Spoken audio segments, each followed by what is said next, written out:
بسم اللہ الرحمن الرحیم۔ السلام علیکم ناظرین، آج کی اس ویڈیو میں ہم جانیں گے حضرت موسیٰ علیہ السلام اور فرعون کا مقابلہ۔ حضرت موسیٰ علیہ السلام کا سمندر سے گزر جانا اور فرعون کا سمندر میں غرق ہونا، یہ سارا واقعہ آج کی اس ویڈیو میں جانیں گے۔ تو اس سے پچھلی ویڈیو میں نے فرعون کی نافرمانیوں کے بارے میں ذکر کیا تھا کہ اللہ تعالیٰ نے اس کو کتنے موقع دیے کہ وہ راہ راست پر آ جائے، لیکن وہ راہ راست پر نہ آیا تو اللہ تعالیٰ نے اس پر دردناک عذاب نازل کر دیا۔ تو ناظرین، آج کی ویڈیو میں یہی جانیں گے کہ فرعون پر اللہ تعالیٰ نے کیسے دردناک عذاب نازل کیا اور کیسے فرعون کی لاش کو آنے والوں کے لیے عبرت کا نشان بنا دیا۔ تو ناظرین، واقعہ شروع کرتے ہیں۔ حضرت موسیٰ علیہ السلام کے واقعہ کے متعلق میں نے پہلے بھی 3 ویڈیوز اپلوڈ کی ہیں۔ پہلی ویڈیو میں نے حضرت موسیٰ علیہ السلام کی پیدائش اور ابتدائی زندگی کے بارے میں بات کی تھی۔ دوسری ویڈیو میں نے حضرت موسیٰ علیہ السلام کی شادی کے متعلق بتایا تھا۔ تیسری ویڈیو میں نے فرعون کی نافرمانیوں کے بارے میں بتایا تھا۔ تو ناظرین، ویڈیو شروع کرتے ہیں۔ ویڈیو شروع کرنے سے پہلے آپ سب سے چھوٹی سی گزارش ہے کہ جو بھائی چینل پر نئے ہیں وہ چینل کو سبسکرائب کر دے، اور اگر ویڈیو اچھی لگے تو لائک، شیئر اور کمنٹ کرنا مت بھولیے گا۔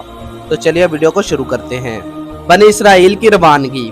جب قوم فرعون کی نافرمانی حد سے بڑھ گئی تو اللہ تعالیٰ نے حضرت موسیٰ علیہ السلام کی طرف وحی کی کہ آپ فلسطین کی طرف کوچ کر جائیں اور اپنی قوم بنی اسرائیل کو بھی ساتھ لے جائیں اور خشکی کی بجائے سمندر کا راستہ اختیار کرو۔ اس وقت بنی اسرائیل کی آبادی 6 لاکھ تھی، بچے اور جانور اس کے علاوہ تھے۔ بنی اسرائیل کا ایک اسلامی تہوار ہوا کرتا تھا جس کی وجہ سے انہوں نے مصریوں سے زیورات ادھار لیے ہوئے تھے۔ بنی اسرائیل نے وہ زیورات ان کو واپس نہ کیے تاکہ قوم فرعون کو اس بات کا شک نہ گزرے کہ یہ لوگ ملک چھوڑ کر جا رہے ہیں۔ جب بنی اسرائیل اللہ تعالیٰ کے حکم سے روانہ ہوئے تو فرعون کے اہلکاروں نے فرعون کو اطلاع کر دی کہ بنی اسرائیل روانہ ہو چکے ہیں اور وہ مصر کو خیر باد کہہ رہے ہیں۔ فرعون نے فوری فوج تیار کی اور بنی اسرائیل کا تعاقب کرنے لگا اور تھوڑی دور جا کر ان کے نزدیک پہنچ گیا۔ بنی اسرائیل نے دیکھا کہ فرعون کی فوج بالکل نزدیک پہنچ گئی ہے تو انہوں نے حضرت موسیٰ علیہ السلام سے کہا کہ اب ہم تو مارے گئے، مگر حضرت موسیٰ علیہ السلام نے جواب دیا، اللہ ہمارے ساتھ ہے، وہ ہماری مدد فرمائے گا۔ اب بنی اسرائیل کے آگے سمندر تھا اور پیچھے فرعون کی فوج تھی۔ سمندر کا 2 حصوں میں تقسیم ہونا۔ حضرت موسیٰ علیہ السلام نے اللہ تعالیٰ سے دعا کی، جس پر اللہ تعالیٰ نے فرمایا کہ اپنا عصا سمندر پر مارو، جس پر سمندر میں 12 راستے بن گئے۔ بنی اسرائیل کے 12 قبیلے تھے۔ ہر قبیلہ اپنے اپنے راستہ سے سمندر میں داخل ہو گیا اور دوسرے کنارے پہنچ گئے، مگر جب فرعون کی فوج بنی اسرائیل کو دیکھ کر سمندر میں داخل ہوئی اور تمام فوج سمندر کے اندر پہنچ گئی تو اللہ تعالیٰ نے حضرت موسیٰ علیہ السلام سے فرمایا کہ اب اپنا عصا سمندر پر مارو، تو جس سے سمندر کا پانی روانہ ہو گیا اور تمام فوج ڈوب گئی۔